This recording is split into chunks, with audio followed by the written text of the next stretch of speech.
नमस्कार। प्रदेश का सबसे भरोसेमंद news channel India news Uttar Pradesh Uttarakhand देख रहे हैं आप और आपके साथ मैं अभिषेक पांडे। भारत को देखना है तो महाकुंभ को देखना होगा और भारत को समझना है तो महाकुंभ को भी समझना जरूरी है। महाकुंभ को लेकर महातैयारियां लगभग पूरी हो चुकी हैं। योगी सरकार ने पूरा प्लान तैयार कर लिया है। संगम नगरी सजने लगी है, संवरने लगी है। आज पूरी दुनिया की निगाहें महाकुंभ पर हैं। ऐसे में सरकार के सामने यह चुनौती है कि महाकुंभ शानदार तरीके से आयोजित कराया जा सके, जिसको देखते हुए योगी सरकार धरातल पर काम कर रही है। तो वहीं दूसरी तरफ इंडिया न्यूज उत्तर प्रदेश उत्तराखंड भी लगातार महाकवरेज कर रहा है। आपने एक कहावत तो सुनी होगी, अंधेर नगरी चौपट राजा, टके शेर भाजी टके शेर खाजा। ये कहावत प्रयागराज में एक जो किला है, उल्टा किला, उस पर लिखी गई थी। वहाँ पर चंद्रवंशी राजाओं के द्वारा ये किला स्थापित किया गया था। इस किले पर जो चंद्रवंशी राजा आए रहे और जिस तरीके से इस पूरे इलाके को एक स्वरूप दिया गया, उस पर ये पूरी जो कहानी है, वो किस्से हैं, वो लिखे गए। चंद्रवंशी राजाओं के द्वारा जो ये किला स्थापित किया गया, आज भी यहाँ पर बहुत सारी चीज़ें हैं जिसको संरक्षित करके रखा जा रहा है। और उसमें से एक सबसे पहले हमने आपको दिखाया समुद्रकूप। उसके बाद हम आपको दिखाएंगे कि आखिर किस तरीके से यहाँ पर हनुमान गुफा सुरक्षित करके रखा गया है। महाकुंभ की भव्य तैयारियां चल रही हैं। इस तैयारियों के बीच में हम आज उल्टा किला पहुंचे और उल्टा किला पर हनुमान जी की गुफा है। ये गुफा कहते हैं कि पाताल लोक तक ले जाती है और जिस तरीके से हनुमान जी यहाँ से निकलकर अयोध्या धाम पहुंचे थे, वो पूरी ये गुफा है। आइए हम आपको लेकर चलते हैं और इस गुफा के दर्शन भी कराते हैं। और यहाँ के जो मुख्य पुजारी हैं, राघवेंद्र जी भी हमारे साथ हैं। राघवेंद्र जी, पहले तो आप गुफा के बारे में बताइए, कैसे यहाँ पर ये गुफा स्थापित हुई? ये तो बहुत प्राचीन है और अभी वर्तमान में इसको उल्टा किला के नाम से जाना जाता है और पुराणों में इसको प्रतिष्ठान पुरी के नाम से जाना, और पूरा एरिया को झूसी अभी फिलहाल। तो इसकी कहानी तो जैसे आपने बताया कि इसकी गुफा जो है अयोध्या तक के गई थी। अब जैसे दिन बीतता गया, दिव्य शक्तियाँ सब मतलब वो हो गए ना, तो ये अलौकिक हो गए। तो अब वो दिखाई पड़ेगा नहीं और सुरक्षा के दृष्टि से भी कुछ गुफाओं को हमने बंद करवा दिया है। राघवेंद्र जी, हम गुफा के अंदर चलते हैं और देखते हैं और अपने दर्शकों को भी दिखाते हैं कि आखिर किस तरीके से हनुमान जी की ये जो गुफा है वो यहाँ पर स्थापित है और किस तरीके से इस गुफा से हनुमान जी जो हैं वो निकले थे और फिर उसके बाद अयोध्या धाम तक पहुँचे थे। आप ये गुफा पहले देखिए कि किस तरीके से कितनी सकरी सी गुफा है। और क्योंकि हनुमान जी का जो स्वरूप है वो इसी गुफा से निकला था और ये गुफा यहाँ से निकलकर अयोध्या तक गई थी। आप इस गुफा को देखिए कि किस तरीके से अभी तक इस गुफा को पूरी तरीके से प्रतिष्ठानपुरी में संरक्षित करके रखा गया है। ये पूरा प्रतिष्ठानपुरी के नाम से ये पूरा इलाका जाना जाता था। प्राचीन काल में, गुप्त काल में भी इसका जो इतिहास है, इसके बारे में जो है वो आज भी लिखा हुआ है और संरक्षण के हिसाब से रखा भी गया है। सबसे पहले हमारे दर्शक भगवान जी के दर्शन करें। ये हनुमान जी हैं। यहाँ पर दो तरीके से हनुमान जी, इनको छोटे हनुमान जी कहा जाता है। इसके आगे जो लेटे हुए हनुमान जी हैं, जो गंगा के उस पार तीर पर है, वो लेटे हुए हनुमान जी है। और यहाँ पर एक लोग और हैं, उनसे ही बातचीत करेंगे। महाराज जी, आप बताइए किस तरीके से यहाँ पर संरक्षित करके रखा गया है? ऐसा था कि संतों का डेरा था यहाँ, वो मिट्टी के टीले थे, प्रतिष्ठानपुर था और अनबूझ राजा भी रहे यहाँ पर। तो वो एक टके में सब चीज़ बेचते रहे, सोना भी बेचें और मिट्टी भी बेचें। तो किसी संतों से भी बात हो गई। वही जो कहावत कही गई थी, अंधेर नगरी चौपट राजा, टके शेर भाजी टके शेर खाजा। जी, यही नगरी है जहाँ आप खड़े हैं। हाँ। हनुमान जी तो अनाज काल के हैं। हाँ। भगवान लंका से जब वापस हुए थे, हाँ। भरद्वाज मुनि के यहाँ ठहरे और वहाँ से गंगा जी का पूजन कर रहे थे। तो हनुमान जी को याद किए कि आपको अयोध्या भेजना है। तो उसी समय हनुमान जी वहाँ खड़े हुए, लेटी हुई मूर्ति से एक ही पग में यहाँ पे आ गए। एक ही पग में पूरा? जी हाँ, दूसरी पग नहीं रखे वो। अच्छा। क्योंकि गंगा माँ थी। हाँ। माँ को कैसे लांग सकते हैं? तो वो पाताल मार्ग से यहीं से प्रवेश किए। पूरा पाताल मार्ग हम अपने दर्शकों को दिखाना चाहते हैं कि किस तरीके से यहाँ पर पाताल मार्ग जो है वो स्थापित है, और क्योंकि इसको बंद कर दिया गया, अभी ये पूरी तरीके से बंद है। जी जी, अभी जहाँ तक दिखाई दिया वहीं तक की है फिलहाल। अच्छा, तो ये संरक्षित करने के लिए यहाँ हनुमान जी को स्थापित कराए गए ये पातालपुरी मार्ग है। आप देखिए कि किस तरीके से अब इसको बंद कर दिया गया है, और ये जो संरक्षण करके ये पूरा जो इलाका है वो रखा गया है। और ये पातालपुरी मार्ग है, ये अयोध्या तक, ये जो पूरा रास्ता है यहाँ से हनुमान जी निकले थे और अयोध्या तक इसी रास्ते से हनुमान जी यहाँ से गए थे, और जब लंका से वो वापस आ रहे थे तब का ये पूरा मार्ग है अयोध्या जाने के लिए। आपने हनुमान जी के दर्शन किए, इसके अलावा यहाँ पर और क्या क्या चीज़ें संरक्षित करके रखी गई हैं? इस गुफा में 9 गुफाएं हैं जिसको नवग्रह का प्रतीक माना जाता है। ये सीढ़ियाँ जो थी 27 सीढ़ियाँ हैं, तो इसको नक्षत्रों के रूप से देखा जाता है।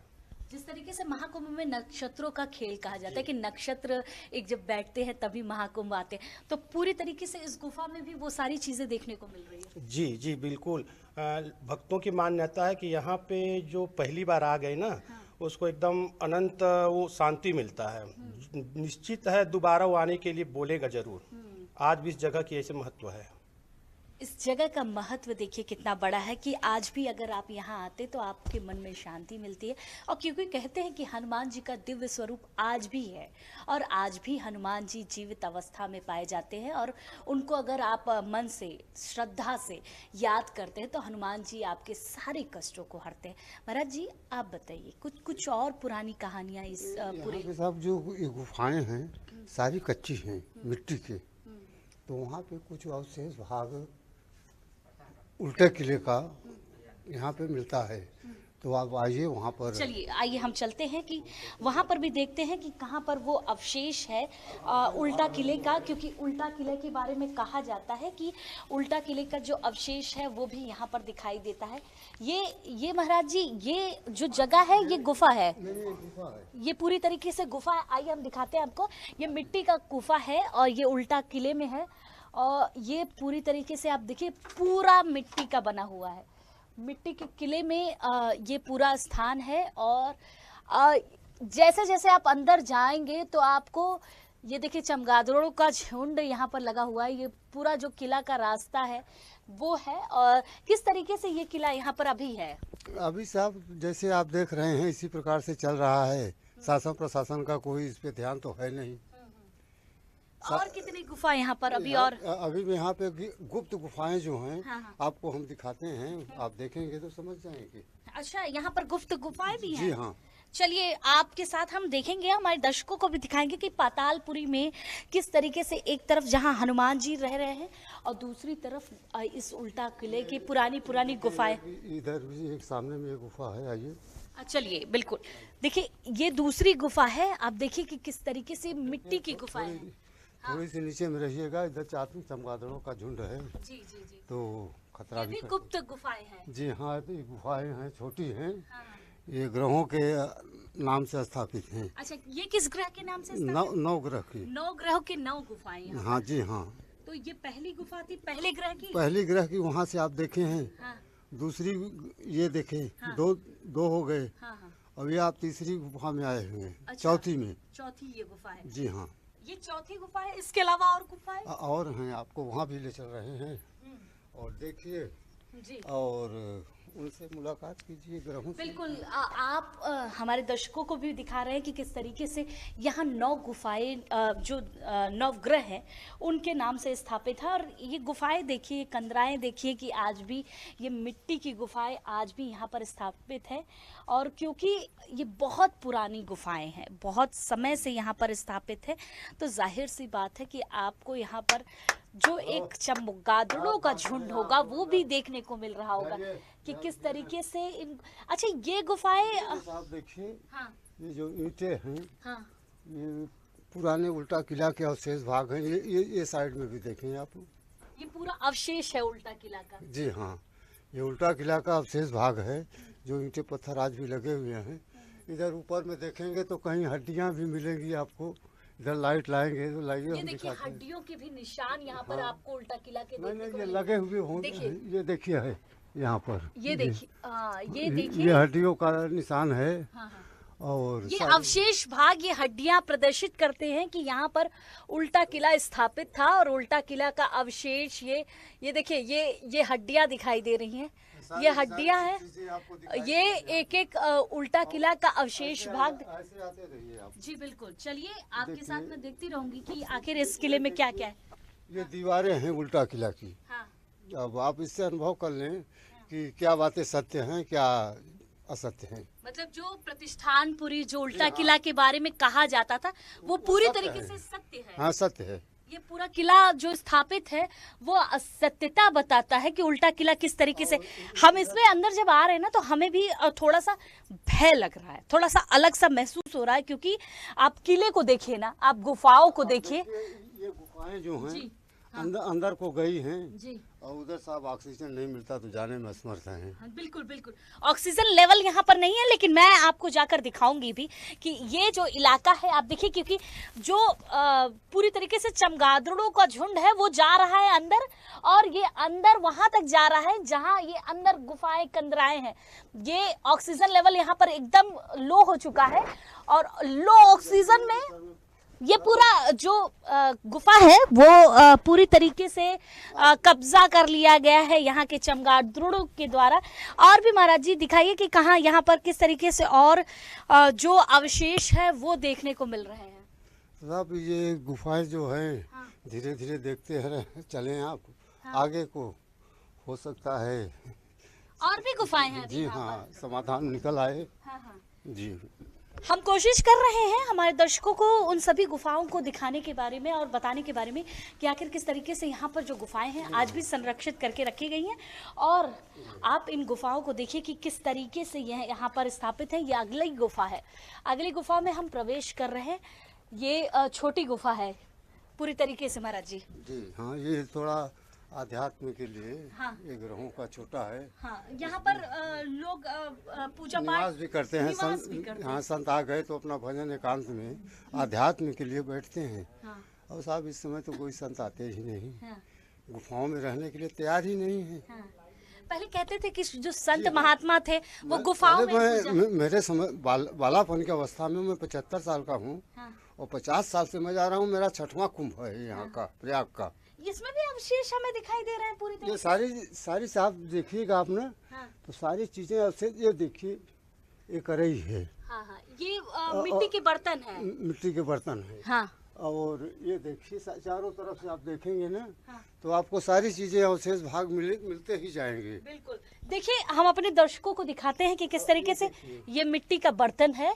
ये पुराने समय में मिट्टी के बर्तन पर ये चूना है। नहीं, चूना नहीं है साहब, ये अवशेष भाग जले हुए चीज का है, जो झुलसी के नाम से इसे जाना जाता है। अच्छा, कहते हैं कि इस प्रतिष्ठानपुरी में उल्का पिंड गिरा था, उसके बाद ये पूरा जो झुलस गया था, और झुलसने के भी जो निशान है वो आपको दिखाई दे रहे होंगे। ये देखिए, ये पूरा जो राख है, ये जी। गेहूं चावल के ये अन्न के टुकड़े हैं, सड़े हुए हैं इसमें। और मनुष्य के हड्डियां भी ऐसे ही सड़ी हुई मिलती हैं। हाँ। अब देखिए, ऐसे जैसे कि ये देख रहे हैं आप, चारों तरफ ये सारी मिट्टी की हैं। और आज तक अभी इसमें कोई रिपेयर नहीं हो भी सकता, नहीं हो क्योंकि पा जिस रहा है। तरीके, देखिए, ये अवशेष भाग, चाहे वो क्या नाम है, किसी भी मनुष्य के जले हुए अंगों की बात करें, हड्डियों की बात करें, अनाजों की बात करें, या इन बर्तनों की बात करें, जो ये बर्तन आज भी यहाँ पर नजर आ रहे हैं, ये मिट्टी के बर्तन हैं।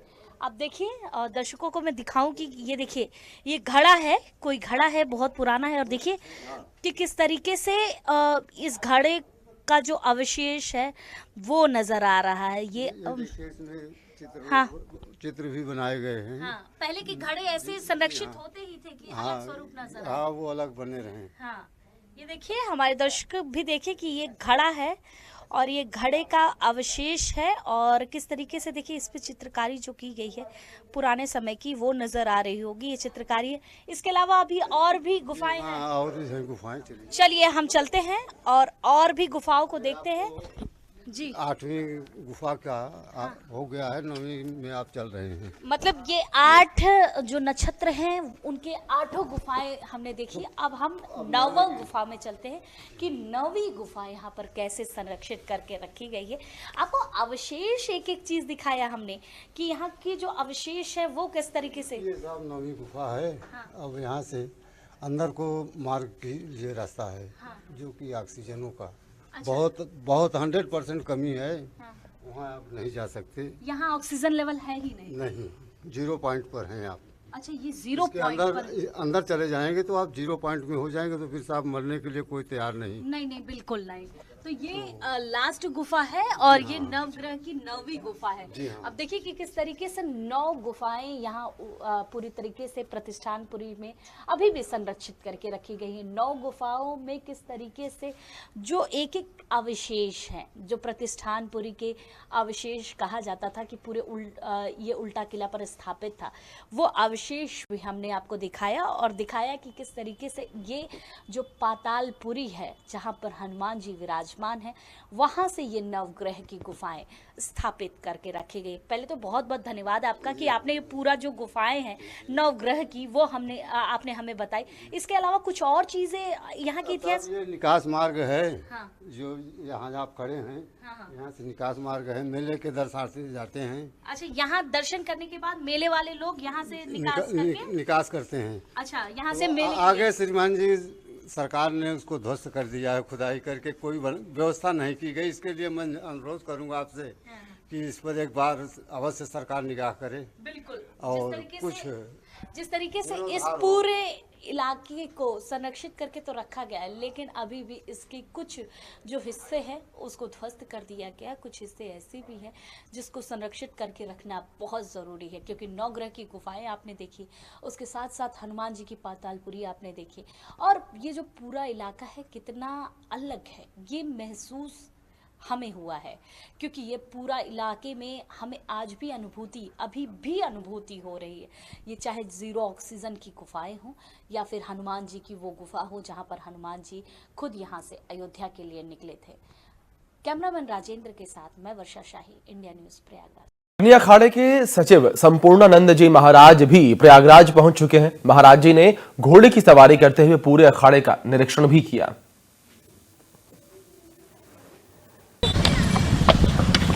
ये तस्वीरें हैं स्क्रीन पर आपके। तस्वीरों में देख सकते हैं किस तरीके से पूरे महाकुंभ का निरीक्षण जो है किया गया। महाकुंभ की तैयारियों का जायजा उन्होंने लिया। महाकुंभ को भव्य और दिव्य बनाने की तो तैयारी चल रही है, लेकिन उसके साथ साथ इस बार महाकुंभ को स्वच्छ बनाने का विशेष ध्यान दिया जा रहा है। स्वच्छ महाकुंभ हो सके उसके लिए कई विश्व रिकॉर्ड भी बनाए जा रहे हैं, लेकिन ये स्वच्छता का जो बेड़ा है वो अलग अलग संस्था उठा रही है कि आखिर किस तरीके से इस बार के जो कुंभ है उसको स्वच्छ बनाया जा सके और किस तरीके से दिव्य कुंभ और भव्य कुंभ हो सके। और जिस तरीके से लगातार जो संस्थाएं अपने अपने अलग अलग तरीके से कार्य कर रही हैं, उसमें से सबसे बड़ा अभियान इस समय पर्यावरण संरक्षण गतिविधि के द्वारा किया जा रहा है, जिसमें ये एक थैला एक थाली का अभियान चला रहे हैं। आप देखिए मेरे चारों तरफ जो इस संस्था के लोग हैं वो एक थैला एक थैली लेकर खड़े हैं, और ये जो थैला है और ये जो थाली है ये अलग अलग राज्यों से आई हुई है, अलग अलग जगह से लेकर आया गया है। 4 से 5 महीने की मेहनत है, लोगों के पास जाकर ये गए और वहां से ये थैला और थाली लेकर आए हैं। लगभग 15 से 20 लाख थैले और थाली लाए गए हैं, और यहां से अलग अलग जगह पर ये थैला और थाली बांटे जाएंगे लोगों को, और एक मैसेज दिया जाएगा कि इस बार का जो महाकुंभ है वो स्वच्छ हो सके, शुद्ध हो सके। क्योंकि लगातार जब हम देखते हैं कि अन्य क्षेत्र चलाए जाते हैं, अलग अलग अभियान जो चलाए जाते हैं, उसमें डिस्पोजल का उपयोग किया जाता है, पत्तल का उपयोग किया जाता है, वो ना हो सके और उससे जो महाकुंभ है वो कहीं ना कहीं दूषित ना हो सके, अस्वच्छ ना हो सके, उसके लिए विशेष अभियान चलाया जा रहा है। हमारे साथ कुछ लोग हैं, उनसे बातचीत करेंगे। सर पहले ये बताइए, ये अभियान के बारे में सोचा कहां से आप लोगों ने, क्या दिशा निर्देश मिली आपके लोगों की, और कैसे आप लोगों ने इकट्ठा होकर ये अभियान चलाने की बात रखी? ये अभियान हम लोगों ने पिछले जब कुंभ अपना प्रयाग का मेला समाप्त हुआ था, उसके बाद में देखा गया कि हर स्थान पर जगह जगह पर बहुत सारे कचरा, पत्तल, दोना ये सब फेंके पड़े थे, उसका डिस्पोजेबल नहीं हो रहा था। तो ऐसे वैज्ञानिक 1-2 आए, उन सबसे वार्ता हुई कि इसको क्या करना चाहिए। तो ये अपना योजना बनी कि अगर कचरा हो ही नहीं तो निस्तारण की कोई आवश्यकता नहीं है। तो कचरा न हो इसके लिए करीब 10 महीने पहले योजना अपनी बनी कि हम पूरे देश भर में इसका जन जागरण करेंगे। इस कुंभ को समाज का कुंभ बने, कुंभ में कुंभ बने, जन जन का कुंभ बने, घर घर का कुंभ बने। इस नाते ऐसे करीब 600 कार्यकर्ता लगे। शुरुआत की दौर में कुछ 5-7 प्रमुख कार्यकर्ताओं ने तय किया, फिर उसके बाद में पर्यावरण संरक्षण गतिविधि के माध्यम से इस कुंभ को आगे बढ़ाने की योजना बनी। अभी पिछले 2 महीनों से लगातार ट्रक आ रही हैं और जो हमारा ये ट्रक आ रही हैं अग्रवाल रिमूवर्स की तरफ से, वो पूरे देश भर में कलेक्शन करती हैं। एक स्थान पर सेंटर बनाकर कलेक्शन करेंगे और फिर उसको यहाँ पर ले आएंगे। तो हमारे कई स्टोर बन चुके हैं, लेकिन मेला क्षेत्र में भी हमने 4 स्थान बना रखा है जहाँ से सबको देंगे।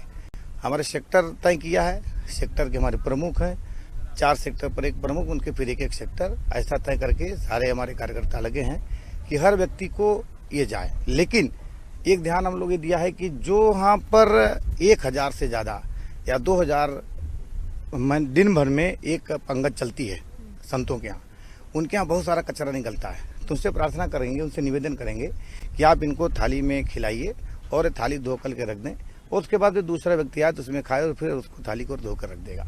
तो उससे क्या होगा, कचरा और दोना, पत्तल, डिस्पोजेबल प्लास्टिक की जो सब बहुत सारे चीज़ें हैं वो उसमें नहीं निकलेंगी। तो जो पहाड़ बनता था कूड़े कचरे का वो नहीं आएगा। बिल्कुल, देखिए अगर इस तरीके से आप लोग ये जो अभियान चला रहे हैं, ये अभियान कहीं ना कहीं लोगों में जागरूकता भी पैदा करेगा। वो आप संदेश कैसे लोगों के पास जाकर दे रहे हैं कि हमारे पास ये थाली है, ये थैला है, आप लेकर जाइए और इससे पंगत जो चल रही है उसमें उपयोग करिए। जो भी संस्थाओं से संपर्क किया जा रहा है कि आप जैसे भाई साहब ने बताया है कि जिनके पास जैसे पंगत है 1000-1500 जितने भी लोगों को बैठा खिलाते हैं एक पंगत में, तो हर बार होता क्या था, क्या कहते हैं कि डिस्पोजल गेट के बगल में ही इतना ढेर लग जाता था, बड़ा खराब लगता था।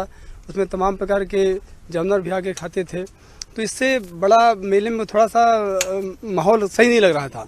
इस बार संगठन ने तय किया है कि इसको क्या कहते हैं, शुद्ध कैसे पूरा कुंभ नगर किया जाए। इसके लिए जो थाली अभियान घर घर जाके मांगा गया है, उन थालियों के माध्यम से अगर थाली का प्रयोग किया जाएगा कुंभ नगर में, हर जो जहाँ जहाँ भोजनालय हो रहा है, भोजन प्रसाद मिल रहा है, हो तो पूरी तरह से मेला स्वच्छ रहेगा, इसमें कोई शक नहीं है। स्वच्छ मेला रहेगा जिसके लिए ये अभियान चलाया जा रहा है। लेकिन थाली का उपयोग तो आप लोगों ने बता दिया, ये थैले का उपयोग कैसे करेंगे आप लोग? ये मैडम थैले इसलिए किए गए हैं, जो सिंगल प्लास्टिक यूज का प्रयोग होता है वह हमारे स्वास्थ्य के लिए, हमारे पर्यावरण के लिए बहुत ही हानिकारक है, जो कि डिकम्पोस्ट भी नहीं होता है, जिससे कि हम लोगों का स्वास्थ्य दिन ब दिन बिगड़ता जा रहा है। आप लोग देख रहे हैं कि आए दिन लोग बीमारी का शिकार होते जा रहे हैं। इसलिए इस एक थैला थाली अभियान में हम लोगों ने एक थाली के साथ एक थैले का भी प्रयोग प्रारंभ किया है। जितने स्नानार्थी आएंगे उसमें हमारे वॉलेंटियर्स 13 मुख्य द्वार बनाए गए हैं, 80 जो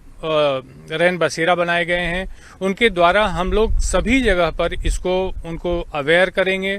सिंगल प्लास्टिक यूज आप लोग न करें।